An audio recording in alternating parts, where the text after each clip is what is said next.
and welcome to the Marcus and Mike Show. I am Mike, and the man to my left is Marcus. Marcus, how you doing today, bud? Pretty good. The Red Sox have already lost today, so that's I love when, we talked about this before, I love when the Yankees and Red Sox lose. Red Sox have already lost today, so it's already been a pretty good day. And, man, I was up till, 3 in the morning or 2 in the morning, whatever, just to see if the Yankees would lose. And the Angels, the Yankees did win. They won in 14. They beat the Angels 4-3. And part of the reason the Angels lost was Jonathan Lucroy, the catcher of the Angels, couldn't even find the first base. I mean, he threw that thing way wide. Yep. I don't know. I guess he was ready to go home to the wife or something. But Yankees won last night in 14. But Red Sox lost today, so I'm already a little happy. Anytime, you have to be the biggest Yankee/Red Sox hater out there, I think, because you gloat every time they get beat, and that kind of makes me smile a little bit inside. Speaking of losing, though, your Houston Astros have lost 4 out of the last 5 games after winning 10 in a row. What are your thoughts on that, man? How do you feel about that? How does that make you feel inside, Marcus? Well, look, baseball is a marathon season. I mean, we're a little disappointed. The Astros have dropped these the 3 in a row, 4 out of 5, whatever it was, after winning 10 in a row. But baseball is such a long season that you kind of just got to get over it real quick and move to the next game. But what's a little bit puzzling is they've given up 9 runs in 3 straight games for the first time in 2 years. But the good news is the last time that the Astros in 2017 gave up 9 runs in 3 straight games, they went on to win the World Series. And they got one at ease. See? There you go. Championship ring right here. It's a little replica. It's one of my prized possessions. I like wearing it sometimes, freak people out. But the last time the Astros lost 3 straight games by giving up 9 runs in each game, they went on to win the World Series. So it's a little,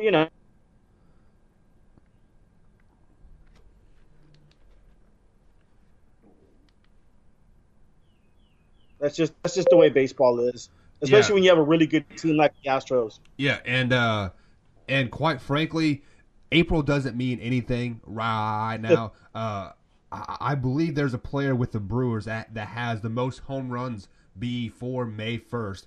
He has 15 home runs. The name is slipping my mind. I was looking for it earlier, but he has 15 home runs at home, but he has 0 home runs on the road. But he does have the most home runs before May 1st. It is the guy from the Brewers.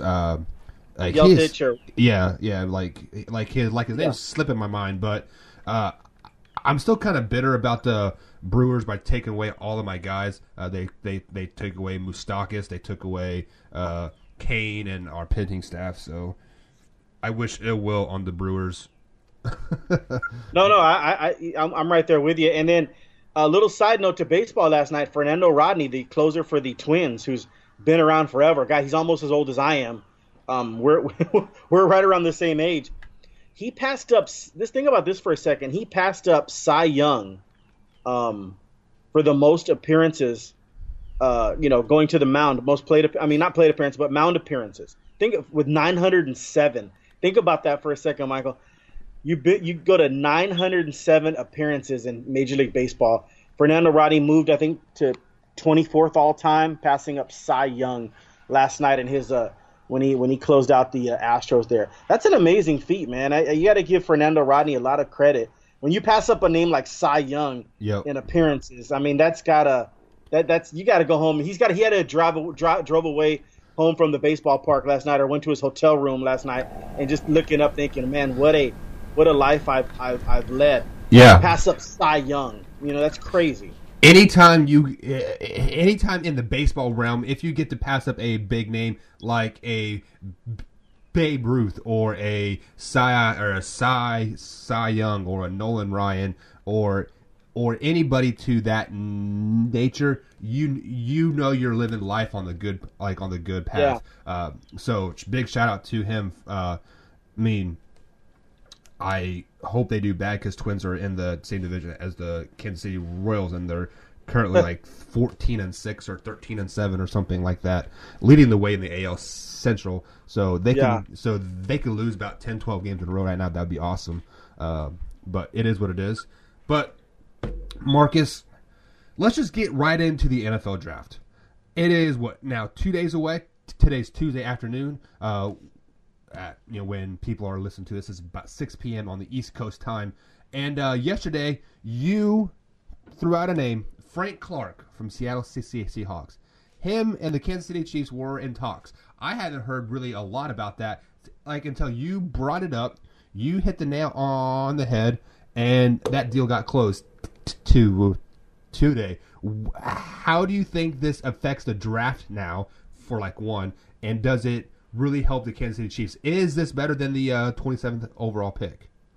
Yeah, they have the 29th overall pick, but yes. Pick. Yeah, absolutely. It's what we talked about yesterday. I mean, you have to ask yourself,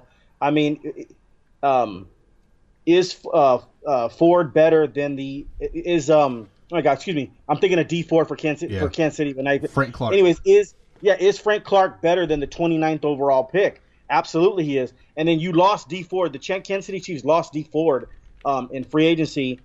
And so, that there's a big need there. Kansas City can't, and we talked about this. Absolutely. Can Patrick Mahomes and those guys put up 30 and 9?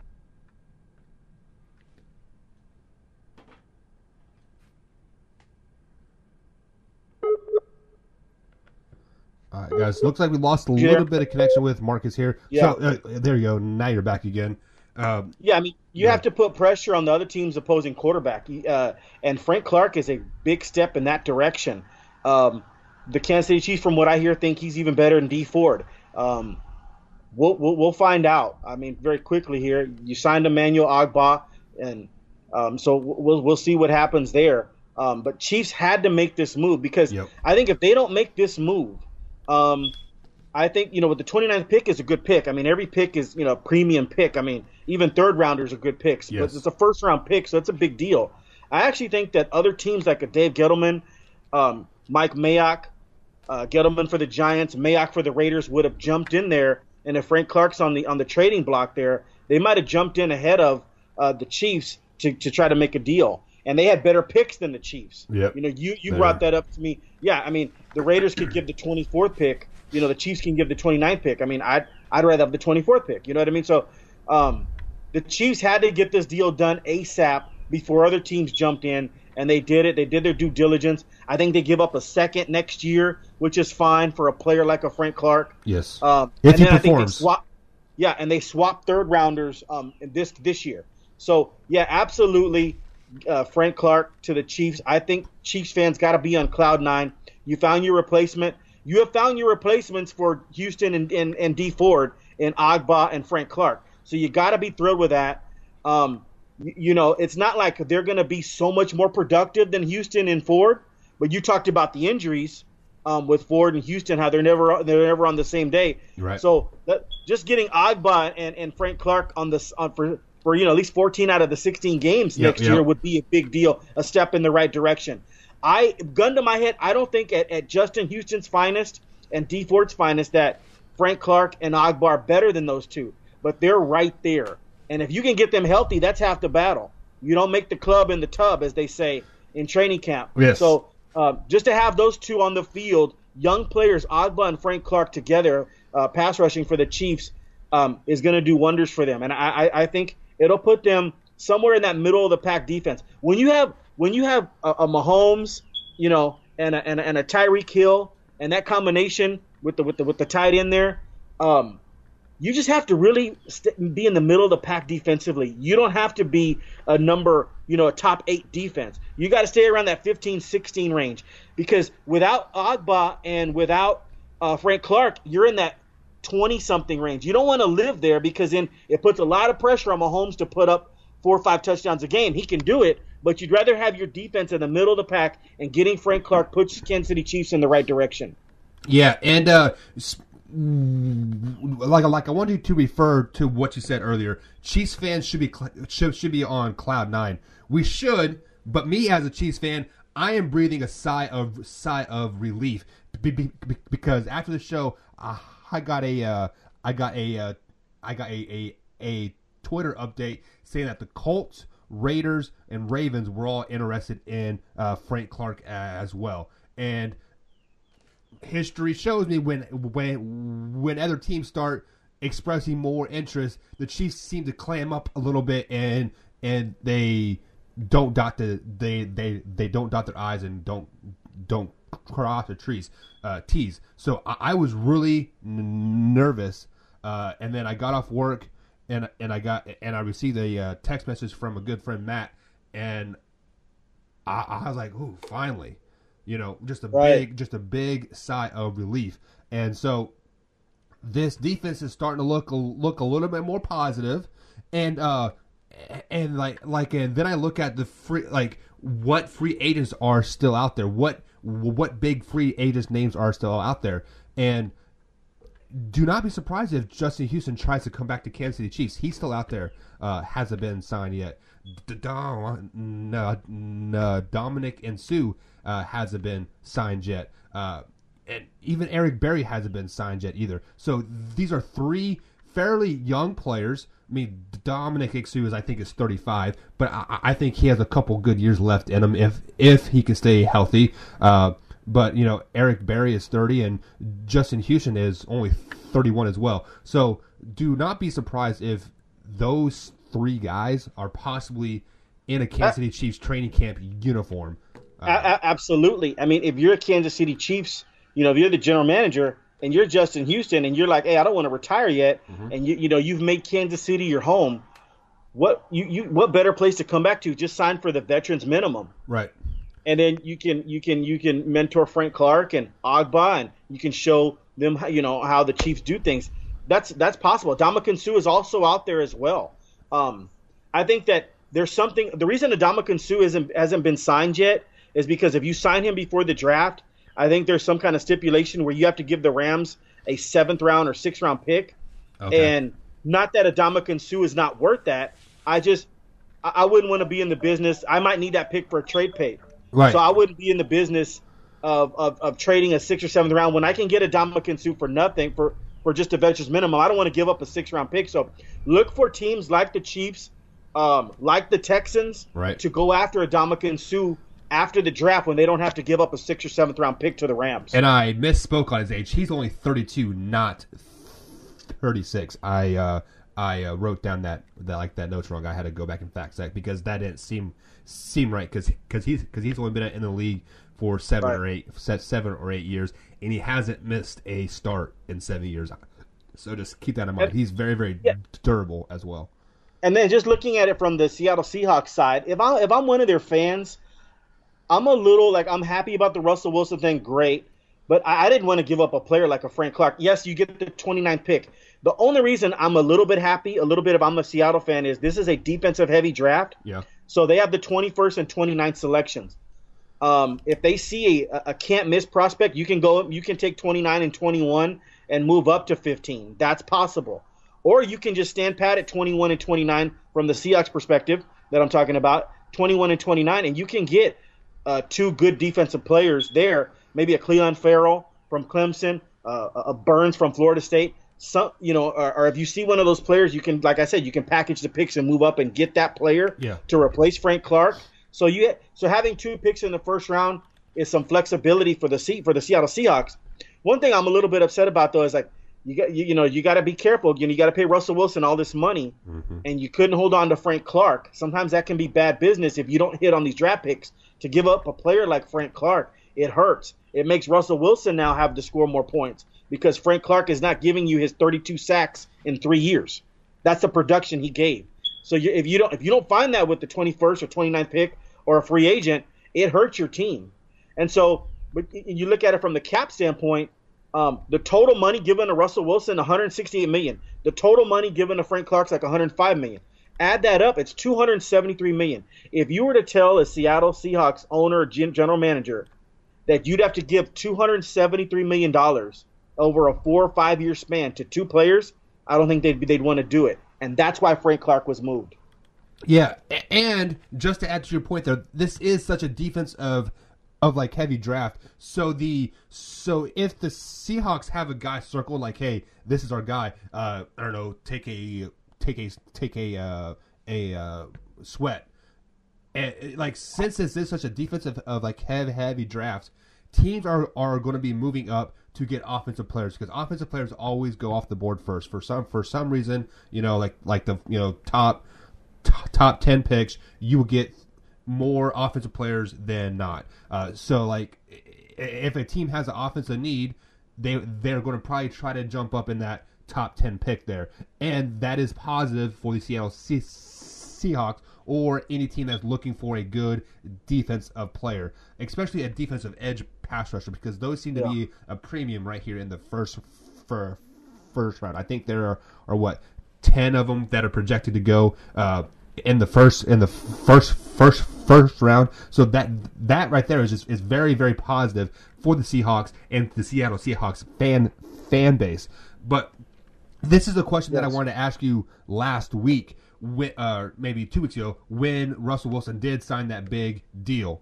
Would you rather have a quarterback with a big deal with just mediocre talent around him, or do you want a mediocre quarterback, air quotes, or talent around him? Like, as a team owner, as a GM, what would you rather have? That's a real tough question because I'd have to know the players involved. I understand what you're saying. Just that's a tough situation because I'd have to know the players and what it's kind of like a question of either or. I don't know if I want to go either or. I got to know who I'm working with and what names I'm working with. Just to go to your Chiefs real quick, in that regard, the Chiefs have a window of opportunity here with Mahomes not getting the $170 million. They've got another 3 years with Mahomes. Yep. If they're going to pick up his 5th-year option in next year, I believe. I mean, that's a no-brainer there. He'd only count not even $10 million against the cap or something. Which when they sign him to that big deal, he's going to be 30-something million against the cap. The Chiefs have a window here, opportunity in the next 3 years to win a championship. You can pay Frank Clark that big money. Yes. Frank Clark's going to get his money that first 3 years.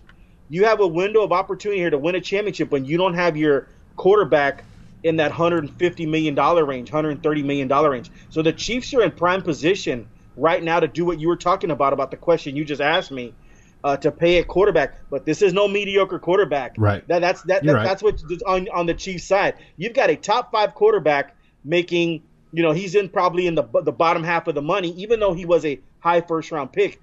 It's not like Mahomes can't afford extra value meals here. I mean, he's getting a lot of money, but you have an opportunity here to win a championship and not paying your quarterback the $150 million. The Chiefs are in prime position here to win. And hell, if it wasn't for Dee Ford lining up off sides, the Chiefs are playing for a Super Bowl. Yeah. And they're playing the Rams, and it would be that rematch of Monday night. That's what everybody wanted to see. Instead, we got good old Tom Brady and good old Bill Belichick again. Right. So if I was a Chiefs fan, I'd be so mad at Dee Ford still to this day. He'd be like on the dartboard every day when I got home. Dee Ford. I'm upset at that referee because like any other referee, any other point of like any other game that they would say, hey man, you're offside, scoot back a little bit. But he didn't say one word. I mean, yeah, you know what? I'm gonna halfway agree with you. I would tell high school kids and college kids I'd give them more leeway. They say, but you're in the NFL. Yeah, you're in the NFL though. You're Dee Ford. You cannot line up off sides. You're right. But to your point, here's where I'm gonna agree with you 100%. Is this is a championship game? Okay, my flag is not gonna decide the game. It did. It did, and that's the decision the ref made there. I would have told I would have given Dee Ford, since it was a championship game, a little more leeway, because I don't want my flag to decide the championship game. I want the players to decide it on the field, and that didn't happen. So that ref's got to think about that. Even though he made the right call, his judgment, I don't like his judgment. If this was week 14, I'll be honest with you, and that also can decide playoff seeding. Yeah, I probably would have thrown the flag. But this is for everything. I would have told Dee Ford, hey, one more, and you're getting it. Keep telling him, because, like I said, and I'm going to reiterate it. I wouldn't want that ref's flag, and yes, it was Dee Ford's fault, but that ref's flag decided the championship game. I don't know if I could live with myself if I was a ref doing that. Well, just to defend that referee, because like there are two sides of the coin. If he was only like a hand offsides or like the tip of his helmet like offsides, but he was a full body and a half offsides. Like he wasn't even remotely close to being like just like onside. So like and I do applaud the ref for throwing the flag and having the guts of throwing the flag, because we see so many times that the flags get tucked into like the last minute. People are afraid to call fouls like if there's fouls. So I definitely applaud him for doing that, of course. And so that's why if I was a Chiefs fan, I'd had my D Ford picture and my darts at it. Yeah, but I'm still mad that he is not a Kansas City Chief though. So don't get that twisted. Like I still think he's a good guy. Well, that's why today was important, because you found his replacement, and he can just put on 55. You can just pretend he's D Ford. He's gonna wear 55. Just pretend it says Ford instead of Clark. We are just gonna be like Penn State and not put the names on the back. Just keep the numbers. Go. Put a little shield on them. We'll never know. But but like you are hitting on a very sensitive subject for me right here, where the Kansas City Chiefs are in this 3-year plateau here to either win a championship or it's kind of shit or get off the pot time, because we are facing an issue that the Seattle Seahawks faced when they had all those great players when they made those Super Bowl runs, and then they started asking for cash. And you can't pay everybody because think about it. In a couple years, you're going to have to pay Tyreek Hill. You're going to have to pay Travis Kelce. You're going to have to pay Patrick, and you're going to have to pay probably the Honey Badger a lot as well. Like if he's still doing his thing, Well, they gave him a big deal, so I don't even worry about him. Well, but then you're going to have to add another defensive star on there somewhere, more than likely. Right. And there's not enough bread to go around. So you are hitting the nail on the head 100% here, that we have a 3 to 4 year time frame to win a couple Super Bowls, because after that, people are going to want their money. We're going to have a Richard Sherman issue, or a like, hey, give me my money, or like I want out. And like now, it would tear me to see Tyreek Hill on a Oakland Raider jersey. Like that would haunt me till the day I die. Yeah, no, I get it. I think you've got a 3-year window opportunity here for the Kansas City Chiefs to win a Super Bowl. And if you want to say back to back and all that, hey, that's fine with me. I mean, I'd be happy with one. Yeah, just get one. And then like on that note, in terms of, extending rookie contracts that the Cowboys picked up, I think they're going to pick up their option on Zeke Elliott for his 5th-year option. That's a no-brainer. Yeah. And don't get it twisted that the Cowboys are going to have to go into these big-time negotiations too. They got Dak Prescott, Amari Cooper, and Zeke Elliott.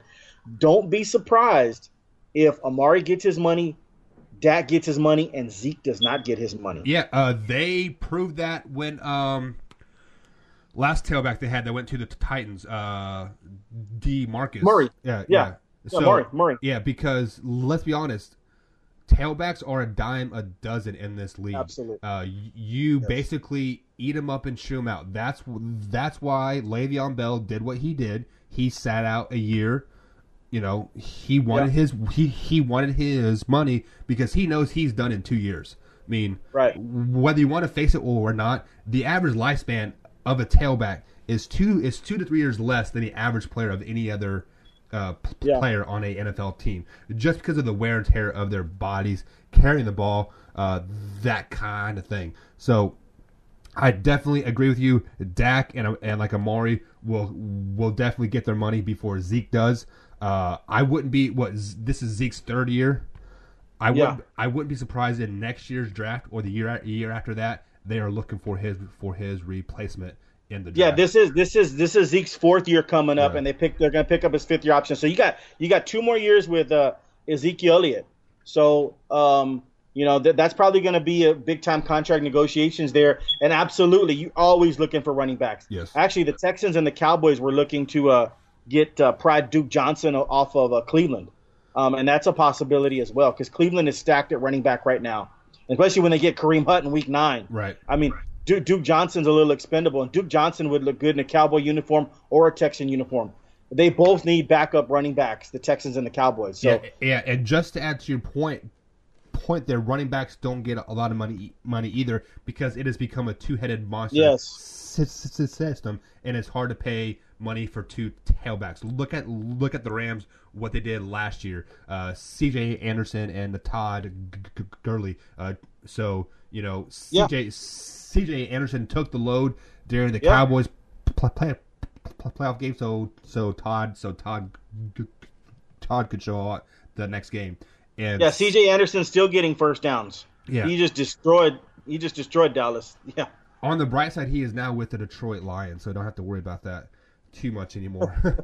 So we're going to take a quick break here, Marcus, and then we're going to get right back into the draft. We got a lot of things to discuss about the draft with me in just a couple days, guys. We will be right back after these messages from somebody. I don't know who they are, but you'll enjoy it. We'll be right back. Alrighty.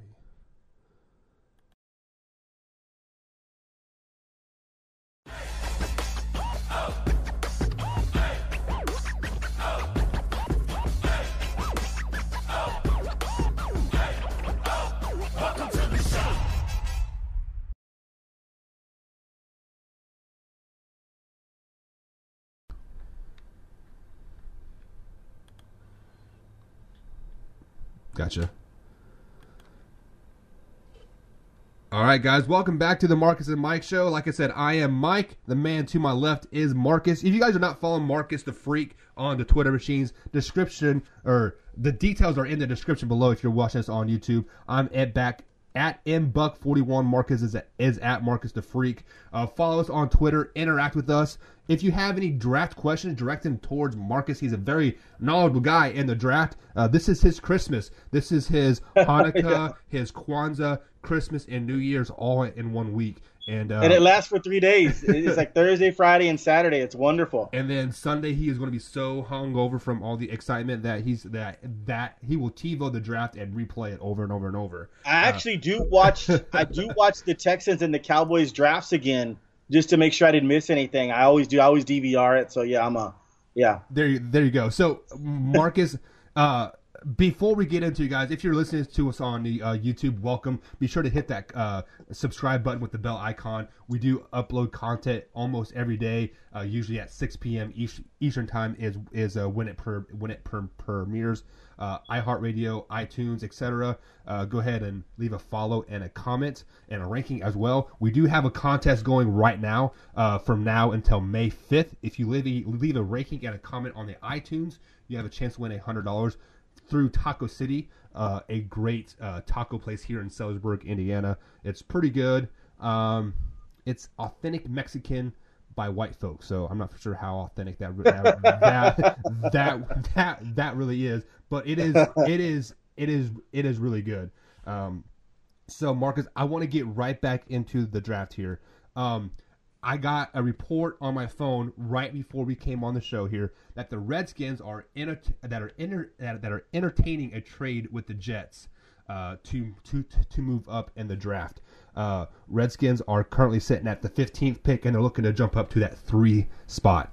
If this happens, what do you think the Redskins are going to do with that pick? Are they looking for a quarterback? They're looking for a defensive side of the ball. What do you think they're going to do with that number 3 pick if they get it? Well, that's the first I've heard of it, and that right there. When you move up, you're moving up. You're not moving up for a defensive tackle. You are moving up for a quarterback. So yep. I would definitely assume the Redskins are getting ahead of everybody to take Dwayne Haskins. That would be the obvious move there to get to number 3 to the Jets pick. If you're the Jets, I'm not sure why you do this unless you're getting a next year's number 1, because there are 4 premium players in this draft defensively, and I think maybe even 5, because I'm going to add Ed Oliver into that 5th best player of this draft.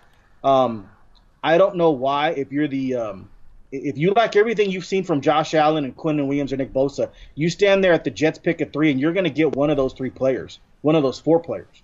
So I don't understand why you would entertain that thing. That I wouldn't, unless I was getting a next year's number 1. But if my scouts told me on tape that Josh Allen is the real deal and Quinnen Williams is awesome, and I'm getting one of those players. Bosa's probably going to go too, and then hell, if Bosa falls to me at 3, then there's no way that I would move back to 15. That's too far to move back. I understand that there are good players in this draft, defensive players, but to get one of these top 4 premium draft defensive players, and to go to 15, I am not willing to do that unless I get a next year's number 1. I'm not sure what the stipulations are would be on that trade, but there's no way I'm moving unless I'm getting a next year's number 1. So I don't know why the Jets would entertain that. I know from the Redskins' perspective why they would do it, because Dwayne Haskins is the real deal. To move into the 3rd spot and make sure they get Dwayne Haskins. Yeah, the only thing I could really see that would be positive for the Jets is if they're getting that 15th pick in their 2nd round pick as well. I'm not for sure where the Redskins are picking at in the 2nd round. Let me take a look here. They're picking 14th. 40.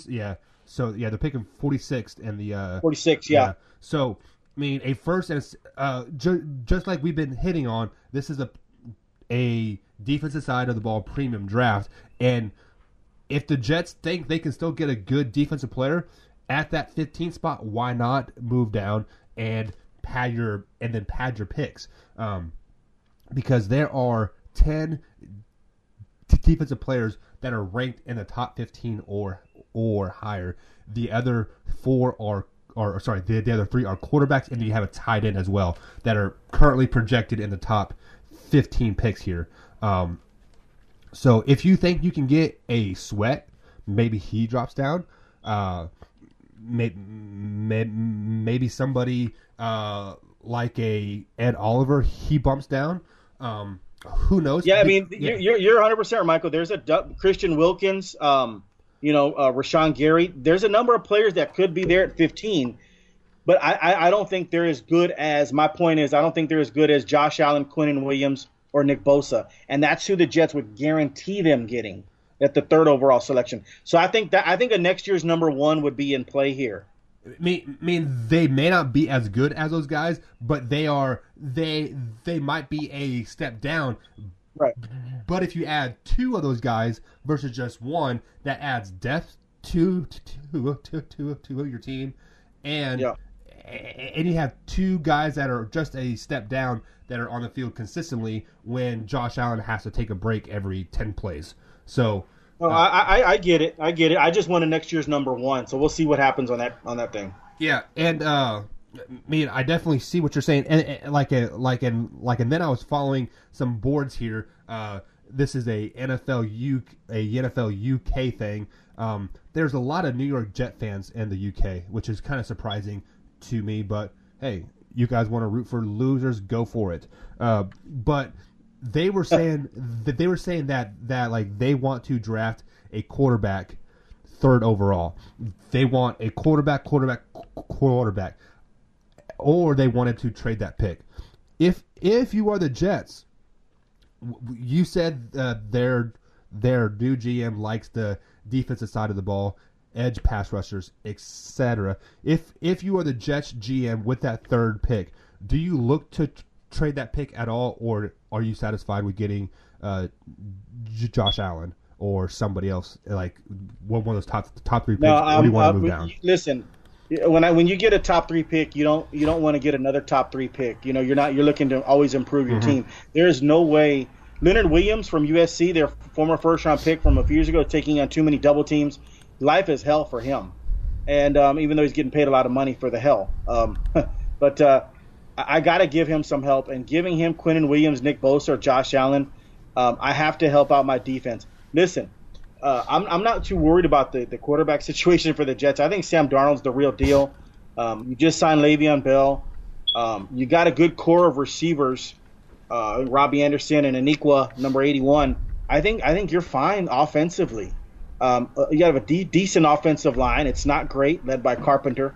You have a decent offensive line. I have to look to help to get my best defensive player, Leonard Williams, out of USC, my former 1st round pick. I just can't leave him out there not getting any help.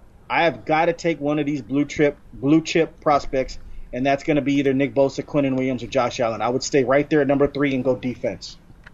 So we've hit on Kyler Murray every time we talk to the draft show, And last time we talked Kyler, I reported that the Cardinals were not interested in taking Kyler Murray at the number 1 overall pick.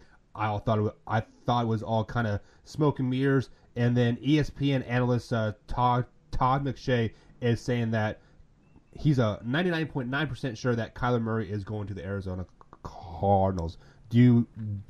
Are you still a firm believer he is going there? It's not a move that I would make or you would make or probably even Todd McShay would make. We would stay with Josh Rosen. You don't give up, the 10 pick in the draft from last year who would be the best quarterback in this year's draft.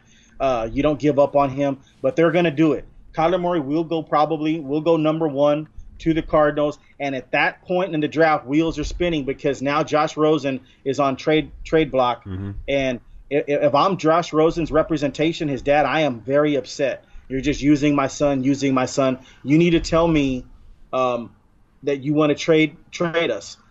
We need to start getting the ball rolling with our agents and with our things. It's what teams we can go to and start setting up negotiations. I don't want my son or you know what I mean? If Josh Rosen was your brother, Michael, you'd be upset. Like, they're just going to bring in this new guy. They didn't even give me a chance last year. Like, they gave me a team that was in flux. It's not a very good offensive line. And so now I need to be traded to the best position possible. And so now I'm looking at replacing Phillip Rivers with the Chargers. Or I'm looking at starting right away and beating out Case Keenum because I'm Josh Rosen now. I'm going to beat out Case Keenum with the Redskins. You need to trade me to the Redskins, with that 15th overall pick or something. I've got to be traded, and you're just using me. And Josh Rosen, that's going to be awesome because Josh Rosen needs to get traded on draft night or even before. If we know, like, 48 hours before the draft that Kyler Murray is going to be the number 1 pick, everybody's got to get on the phone that needs a quarterback. The Giants, not with the 6th pick, but with the 17th pick. Washington with the 15th pick. The Chargers with the 28th pick. Everybody's got New England with the 32nd pick. Everybody who needs a quarterback to replace one of their legends needs to get in that Josh Rosen sweepstakes ASAP. And so if I'm Josh Rosen, I got to go to one of those teams. Yeah, excuse me. Yeah, I agree with you 100%. And I think he is worth a late first-round pick as well. So a perfect landing spot would be the Patriots. What better way to start your than to restart your career by sitting behind Tom Brady for a year, maybe 2. I'm not for sure how much Tom Brady has left in the tank. Learn from him, learn the game, and just, quite frankly, be the best quarterback you can be because Tom Brady came from he wasn't very good, let's be honest, to one of the top tier quarterbacks in the league. If I'm Josh Rosen right now, teams I do not want to go to. I do not want to go to the Redskins at all. They are in flux, and they are looking for a savior. So, like, all the pressure is going to be on me 100%. Right. You can another great landing spot would possibly be the Giants as well. I think Eli would teach him how to be a professional as well. I don't see a lot of Eli in the media or like in interviews. So like I don't know quite how his personality is on or off the field, but I feel like he would be a great person to learn behind because he does have an older brother that seems to be around the Giants stadium a lot. I do see him and Peyton together a lot around the New York Giants facility. Right. And then you got to look at teams that, maybe might surprise you a little bit. What about the Green Bay Packers? What if he went to Green Bay, sat behind Aaron Rodgers for 3 or 4 years, and they did and then Drew Rosen did what Aaron Rodgers did to Favre, pick his brain a little bit, sit there and immature. That would be another great landing spot for him as well. Well, no, I mean, listen, I understand what you're saying about the Redskins. Nobody knows more about the dysfunction of the Washington Redskins than I do. They're a completely dysfunctional organization. But if I'm Josh Rosen, I want to go someplace where I can start and I can play within a year. I don't want to go to Aaron Rodgers. Aaron Rodgers could play till he's 40. Right. And you're not going to sit. I'm not going to sit behind Aaron Rodgers. I'd rather go to the Bengals. I'd rather with the 11th. They can trade the 11th pick and Cincinnati Bengals, and I'd beat out Andy Dalton. Okay. I'd rather do that than go to Aaron Rodgers. The perfect landing spot to me, if you want to play right away, is either the Giants or the Redskins with the 17th or the 15th selection. And then Phillip Rivers also is not bad either. I mean, Phillip Rivers is not going to play. He doesn't have too many more years left in the tank to play for them. That would be fun to go to San Diego if I'm Josh Rosen. Right. So I want to go where I can play, not just mainly about stability and organization. I want to go – if the Redskins said, hey, you're our guy, you just go beat out Case Keenum. I have full confidence if I'm Josh Rosen that I make better throws than Case Keenum, and I will be the starting quarterback for the Washington Redskins week 1. I want to play. I just don't want to sit there and drink water. Okay. I'm Josh Rosen, man. Yeah. I can make all the throws. I was going to ask you that. Like, if you are Josh, do you want to start now, or do you want to sit a year, collect your thoughts, let the water settle like around you, and then jump in? It depends on who I'm behind. Right. You tell me I'm going to sit behind Case Keenum. No, I'm not. You tell me I'm going to sit behind Andy Dalton. No, I'm not. I'm going to beat those guys out. There you go. I will sit behind Phillip Rivers. I will sit behind Phillip Rivers and Tom Brady for a year. Yeah. Best case scenario, my thoughts just slipped my mind here. If you are a team needing a quarterback, and like you've been on record saying this, that if Josh Rosen was in this draft, he'd be the first quarterback off the board. So if you are the Jets, sitting, early second round, do you possibly try to move back, get a couple picks in the later first round from, I don't know, Oakland or Seattle or like Washington, and then make a trade for Drew, and then try to get a defense player in the early first round the mid first round as well?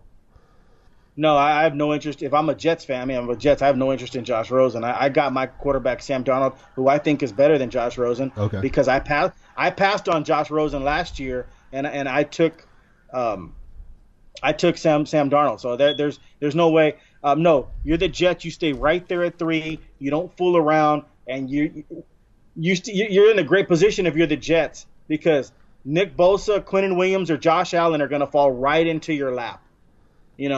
Anybody could make this pick for the Jets. So it's a prime position to be in if you're the Jets. So how the Jets fail this draft is if they trade away that 3rd overall pick, right?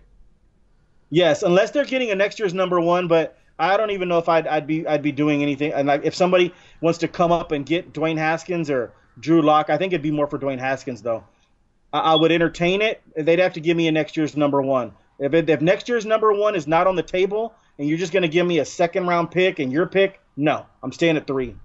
Okay, you guys heard it here first. We're going to take a quick break, and then on the other side of the break, we're going to dive into the NBA playoffs like a little bit. Have a few games happening tonight. We'll make some picks, some thoughts, and we'll be right back.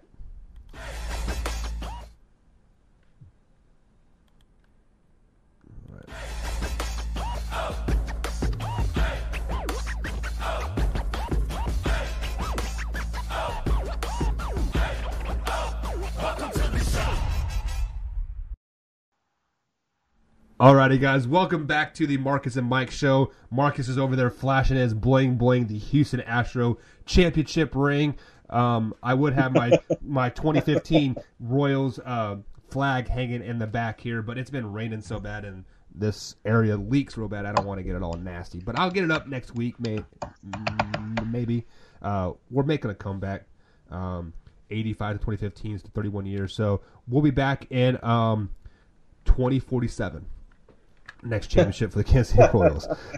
So, Marcus, we did have a couple games last night. As I predicted, the Milwaukee Bucks did sweep the Pistons 127 to 104. Blake Griffin did play last night, but it was clear that he was not himself. Yeah, he was on one knee. Looked pretty bad, unfortunately. Yeah. And then you had the Utah Jazz saving face, beating the Houston Rockets 107 to 91. Let me touch on that game like a tad bit. Donovan Mitchell finally showed up. You called him out a little bit on yesterday's show, saying, "Hey man, this is your team. Show up." He showed up. He had a pretty good game. What are your thoughts on this series now? Does Utah have any chance at all? Just for the record, teams are 0 and 132 and down 3-0. Right. They're 0 and yeah. Nobody has ever come back for an 0-3, right? Like Right. that's yeah. Except for in hockey. I predicted Houston in 7. And I was really disappointed in the way the Jazz just played. I mean, they just got throttled in the first 2 games. They finally showed up. Donovan Mitchell finally showed up. He pulled it. Dwayne Wade had 19 points in the young D Wade. He Right. had 19 points in the fourth quarter. Harden had 8 turnovers. That was also part of the problem of Houston last night. I don't expect this to go any further now. Houston will wrap it up in 5. Utah played, a little more determined, and they didn't like you mentioned. They saved face. They didn't want to be their last home game for their fans with a losing effort. So yeah, I mean Houston should get this thing in 5. No problem here. Utah did a decent job on James Harden. I think Royce O'Neal from Baylor did an okay job on him last night. And then I don't know what Harden finished, but we talked about this before. We called it Utah. We didn't think Harden was going to shoot well in Utah, and I think he went something like 11 for 31 in his 2 games in Utah. It was pretty like 30%. Yep. Yeah, it's pretty bad. And so the fact that Harden could go 11 for 30 or whatever, 11 for 31 in the 2 games, right? You would think that Utah would have tied it up. That's what I thought it would be 2-2. But so Houston's very fortunate when Harden shoots 30% from the field in the 2 games combined, they still got a game there. Yeah, and so that was very fortunate for Houston. So yeah, Houston should wrap this thing up in 5. Yeah, and just to add to your point there, the only reason why he is shooting 30% at Utah is because he shot 50% last night from the field and the 3-point line. So that boosted his percentage up like a tad bit there. Yeah. And he did finish with 30 points and made it to the foul line 8 times. So he's been way under his foul percentage or his foul line shots through the games here. He had a lot of turnovers, but doomed them last night. Yeah. He kind of a sloppy game. Yeah. So I agree with you. I think Houston closes it out in 5 on Wednesday night here. So let's go ahead and move on to tonight's game. First game, quickly touch on this. I think I know where you're going to go with this. You have Raptors at the Magic. Who do you got? Done deal. Raptors in a 20-point victory. 20 points. This one should have been over. I predicted Raptors in a sweep. The fact that it went 5 is a little surprising. So yeah, this one's done deal. They won't even play all that. Kawhi Leonard won't even have to, break a sweat. He'll play 25 minutes and get 22 points. Yeah, and just like what you said last show, the only thing I'm worried about here is if somebody gets a sprained ankle. If Kyle Lowry uses all of his good playoff games in this one game, you might as well just sit him on the bench and just save him for next series. Maybe he'll have a little mojo moving forward here. Right. One of the most intriguing games tonight that I definitely want to watch is the Nets and 76ers. Philly is an 8.5 point favorite, leading the series 3-1. Who do you got winning this game? Yeah, I have the 76ers winning this game. If Embiid plays and he's a monster, there's no way. I don't think the Nets win. Right. And even the Nets lost a game even when Embiid didn't play. And that was a little surprising to me. But Tobias Harris and those guys, they're really talented. So that's why they lost that one. I don't expect the Nets to go out here like losing by 20 points. I think that LeVert and Russell have some pride, and Dinwiddie. They've got some pride here. And I think this will be a close game. I mean, you're talking about this is one shot away from being 2-2. Yes. This has been a highly contested series. I don't care what anybody says. If Mike Scott, Embiid was fumbling around Game 4, found Mike Scott in the corner, the worst player on the court for the 76ers, and he nailed a 3. And then, the 76ers won. So, yeah, this is going to be a highly contested game tonight. I see the 76ers pulling away, though, and winning this in 5. Yeah, and just to hit on your Joel Embiid point here, the Philly is up 3-1. They do have 3 games to win 1 game, like what it comes down to. So if I'm Philly right now, I would sit Joel Embiid to make sure he is healthy for the semifinals, because we have shown as in Philly that they could beat the Nets without Joel. And if he's not 100%, I need him to be 100% for the next round when we play the Raptors. That's a lot more important than this Game 5 win. We have Game 6 and Game 7 still to win this series, and basically more time for him to heal. I wouldn't play him for the rest of the series. I just don't think the Nets have enough to. That's a little dangerous. You're playing with fire there. I understand the logic because I wanted to sit out Giannis Antetokounmpo last night. Yeah. Because I still think they would have beat the Pistons last night. But you're playing with fire. The Nets are not the Pistons, and the Nets are not the Magic.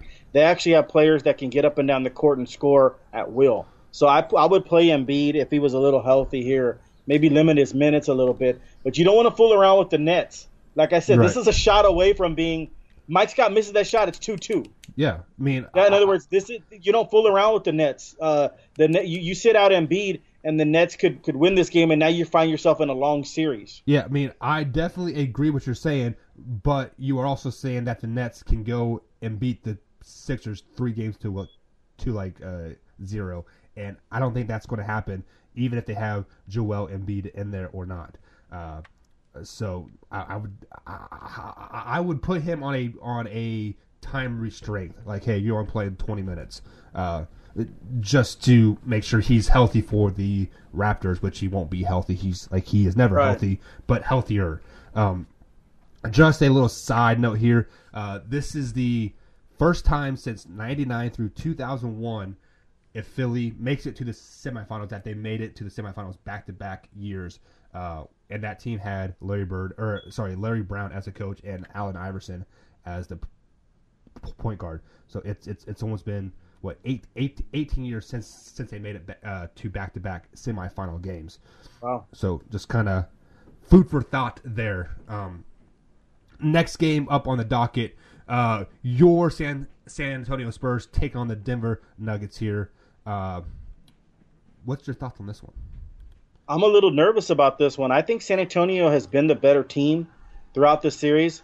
The second half of Game 4 was absolutely amazing. It was flawless basketball played by the Denver Nuggets. I don't think that they have another game in them like that. I mean, they possibly could if this thing goes 7, which is a little scary, but I don't think it comes tonight.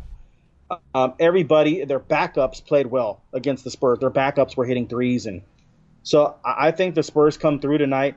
Spurs have to play with pace and tempo.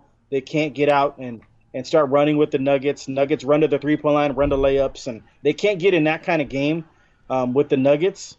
The Spurs got to keep at their tempo, get LaMarcus Aldridge involved, Rosen going, and please, Marco Bellinelli, Patty Mills, Bertans, they have to shoot from the Bryn Forbes. They have to shoot the 3-ball really well tonight. And this game comes down to Rudy Gay, too. I mean, Rudy Gay has been abysmal. He's been battling in there with rebounds, and so he's trying. But his shot has been terrible. I've never seen Rudy Gay off like this in all the years I've covered Rudy Gay going back to UConn.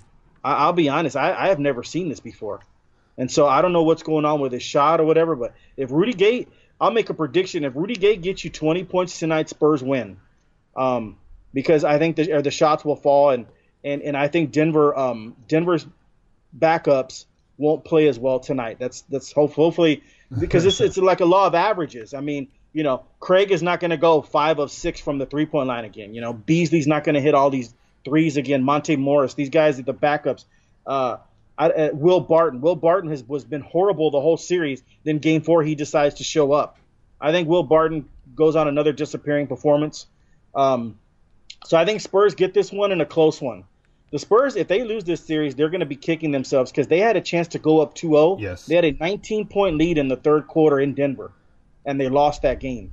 Right. If they were to go on to lose this series, that 19-point blown lead, they were up 78-59 in Game 2 in Denver.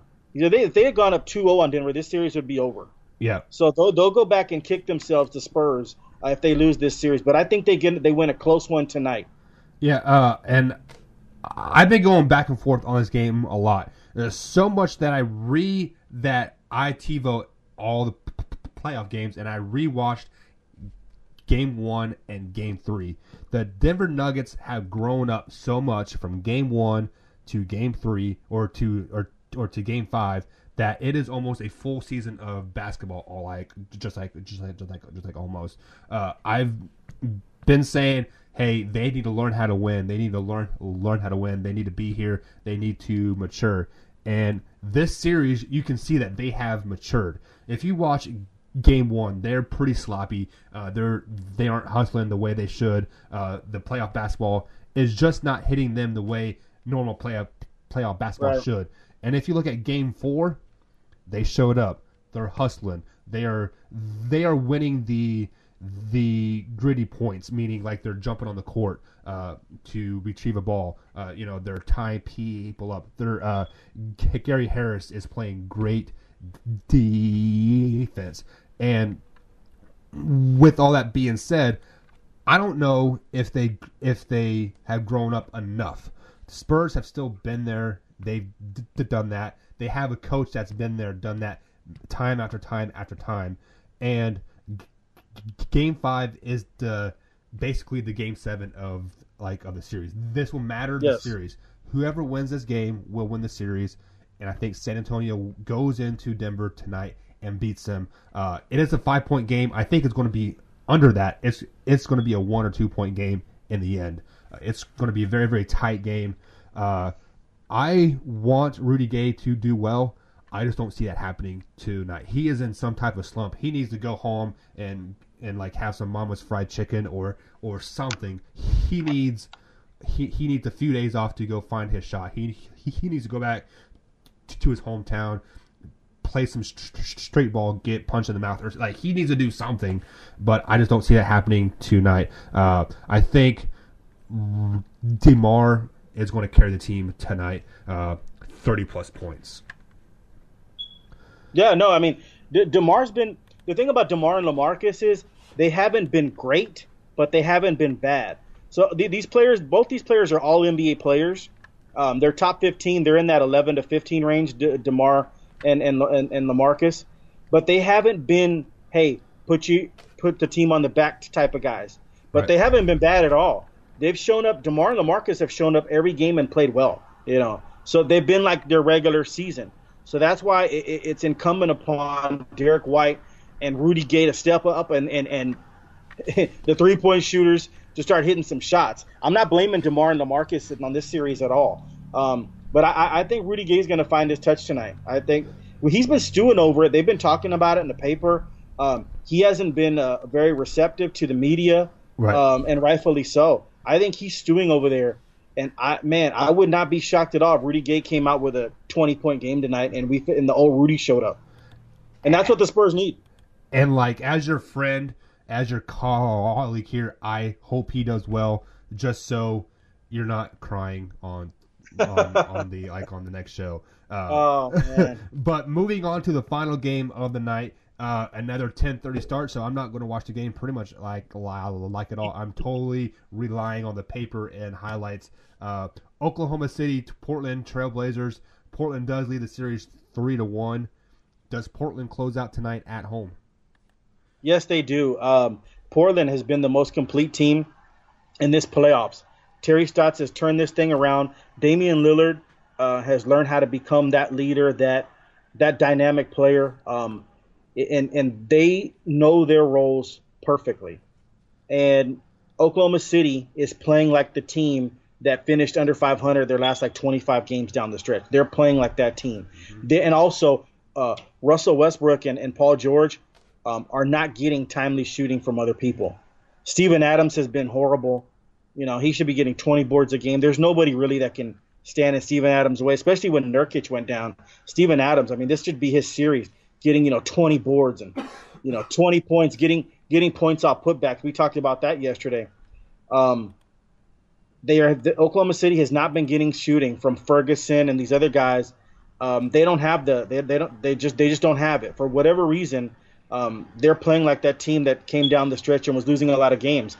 They happened to win that one game before the regular season ended in Houston, and everybody went crazy, including me. I kind of thought, okay, here we go. OKC finally gonna show some muscle here. You got Paul George and Russell Westbrook. Yep. Yeah, Paul George and Russell Westbrook, 2 top 10 players who are better than LaMarcus and DeRozan. They're going to carry this thing where they're going to beat Portland. They're bigger and stronger than Lillard and McCollum. and that has not happened. The better team, the more well-rounded team that know their roles. Harkless and Aminu know their roles. Harkless and Aminu know they're not superstars. They know what they have to do. Enes Kanter knows that he's the player that whenever McCollum and Lillard need a bucket down low, they go to Enes Kanter and it's instant buckets. Everybody knows their role. And so this thing's going well. Even Myers Leonard and Collins from Gonzaga, their first-round pick a few years ago, they're balling. And so Terry Stotts, the coach of Portland, has this thing going in the right direction. Perfect team, near perfect team. They'll close out Oklahoma City tonight, and Oklahoma City will have fun. This will be like their third off season in a row, and the second one with Paul George, where they all that talent and they go home in the first round. I think Billy Donovan could be on the hot seat here. Yeah, and just to add to your points here, if they were to lose this series, this would be the third straight year they have gotten a first-round exit, which is kind of mind-boggling because of all their success, or I guess individual success in the regular season. They've been kind of a mediocre team up and down in the regular season here. But just to add to some points here, every game Oklahoma City has been held underneath 100 points this series. They have lost the game. The one game they were over 100 points. They kind of dominated that game and won 120-108 in a must-win Game 3 situation. So flipping back to tonight, Portland has been the complete team. They have been the best team from point A to point B, even without their star player, which is very eye-raising to me. Like, what if he was in there? What kind of team would they be? Are they going to be a championship team with him in there? I don't think so. I mean, you still have to go through Golden State and Houston or Houston. So they're a solid finals team, Western Conference final, but they're definitely not a championship caliber team yet. But I do not see them closing tonight. I think Oklahoma City has one more little spurt in them, and then they get shut out in Game 6, like absolutely destroyed in Game 6, just because they're so wore out mentally from the season, from going 500, just like what you said, the last 25 games, below 500. Yeah, they're below, and kind of just getting mentally beat up this series. But I do think they travel to Portland tonight, sneak out a win somehow, some way. Paul George maybe ups his average. He is only averaging 26 points per game like the series. For them to win, he has to have 40 points tonight. Him and Russell have to have 35 plus points each to win tonight, and I think that happens. I think they go out there, they play, they shoot lights out, just to force a Game 6, just to lose at home on Thursday night. Hey, that's very well possible. I mean, Russell Westbrook has a 35-point game, and he's a monster, and so does Paul George. And they easily could win tonight, and both have monster games. So they don't want to go out like that, go out like some chumps, Right. These are two supreme talented players. I mean, you could start your franchise with these two players. I mean, they're the real deal. So that's why I predicted them to beat Portland. They're better than Lillard and McCollum. If you just took those two players against these two players, but the problem is Portland is playing like a complete team, and Oklahoma City is not. And Russell Westbrook for some reason is struggling. He needs to get that going, and your prediction tonight, he gets it going tonight for one more game. That's entirely possible. So let me hit on this real fast. Like there have been teams that come back and have won series down 3-1. If this happens to Portland, if they lose this series, this will be their 9th exit in a row in the first round. Is it time to blow up that team just like the Raptors did like the last year? Like with their coaches and whatnot. Is it time to find something new? Man, that's a heck of a hypothetical there. Probably, yeah. I mean, listen, you cannot blow a 3-1 lead. I don't care if you're playing Russell Westbrook, Shaquille O'Neal, Kobe Bryant. Yeah. So I don't think that they're going to blow this 3-1 lead. And plus, they get an excuse because Nurkic isn't there. So there's kind of like an excuse there. They're playing with what's the excuse for the last 7 years then? Well, no, I mean, I understand that. Terry Stotts has not been a great coach, in my opinion. in terms of X's and O's and stuff like that. I mean, he's good, but he's not been great. He's subpar in the playoffs. You just mentioned this would be, they're how many years in a row done in the first round. Yep. But I got to give him credit where credit is due. Terry Stotts has got this thing rolling in the right direction. When Nurkic went down, a lot of people thought they were going to go down as well. It'd be, and end up being in the 6th or 7th seed. They did not. They maintained that. They maintained that 3rd seed. I give Stotts. Got to give credit where credit is due. Got to give Stotts his due. And I don't see them up 3-1. I just don't see them at all losing. Yeah, I don't either. But I do see them winning tonight out of a desperation. Portland kind of folded up early just to save face. Right. It gets kind of ugly toward the end, and then they come back in Game 6 and just whoop butt. But then, I totally want to switch gears on you here. I saw a tweet last night that Luke Walton is being charged with sexual assault from 2016. This irritates me because we've talked about this on a few shows here, and I've gone back many times. Why is this just now coming out? 2016, that's 3 or 4 years ago when this sexual assault allegedly happened. And like now that he is leaving LA to go to the Kings, all of a sudden it is big news. Why do people do this? Why don't they do it when it first allegedly happens?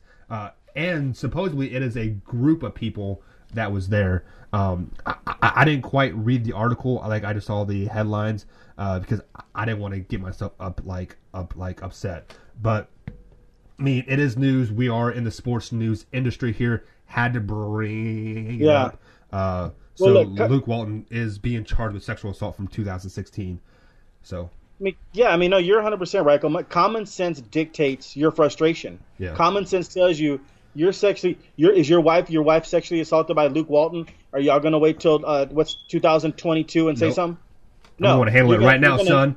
You're gonna nip that in the bud right now. You are going to get down to everything and figure out everything and do all your due diligence to make sure that person gets charged, and it's happening right now. You're not waiting 3 years. Okay, so that's where common sense dictates your frustration. Yeah. But I don't know the particulars in this. We got to read a little more on it. I didn't read it because I knew I was going to get upset about it. I was like, nope, not today. I'm not going down that rabbit hole today, Billy Bob. Yeah, we'll see the specifics on it, and we'll bring it to light the more stuff comes out. But yeah, that's odd. I mean, when you wait 3 years like that, and if you were really sexually assaulted, I mean, that just sounds crazy. And then it sounds crazy to the average person like yourself and I that have common sense. But a person that is thinking, this is Luke Walton. In a couple years, he's going to be worth a lot of money. And then I'm going to go after him and then get some money. Like, that is what I think with like some of these women think. Now, this is going to sound so wrong, and I'm probably going to get backlash for it, but it doesn't matter. Like, I think sometimes these women put themselves in this situation just for this situation to happen a couple years down the road. They want to, they're short on cash, or they want to pad their pockets. They need it. They need a new car. They need a house. So they put this. They record this sexual assault, air quotes there, and then they come back. Oh, did you see what Luke Walton did to me in 2016? Just like that reporter chick with the UFC. She went to an after party and was dancing on the guy, and then got mad at him for kissing her on the cheek.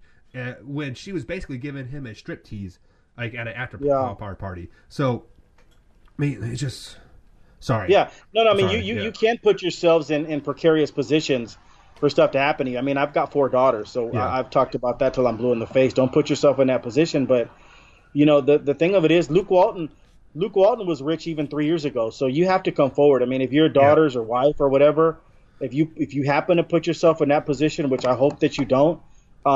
You can't just go, okay, I'm going to crawl into bed for 3 years. You've got to be stronger than that. You've got to come out and say, hey, look, this is what happened to me.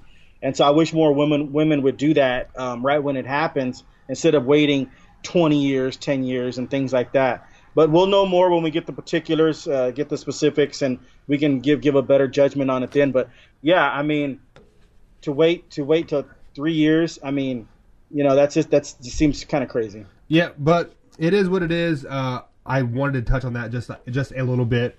It was in the back of my mind. I had to get it out there like a tad bit. But that is a show for today, guys. Normally we don't do a show on Wednesday, but Marcus, what do you think about doing an NFL draft show tomorrow? Get you a little bit more hyped. No, hey, let's do it. We can do a draft show for an hour or whatever. That's fine. So absolutely, we will hit a little bit on the playoffs. There's a few games happening. We'll quickly touch on that one segment. Then it's strictly NFL draft. It's the Draft Eve show. So guys, join us tomorrow. Same time as always. Same place. YouTube, iHeartRadio, Spotify, Google Podcasts, iHeartRadio, etc. Be sure to like, comment, subscribe. Follow ourselves on Twitter. I'm at mbuck41. Marcus is at Marcus the Freak. Give us a follow. Interact with us a little bit on the Twitter webs.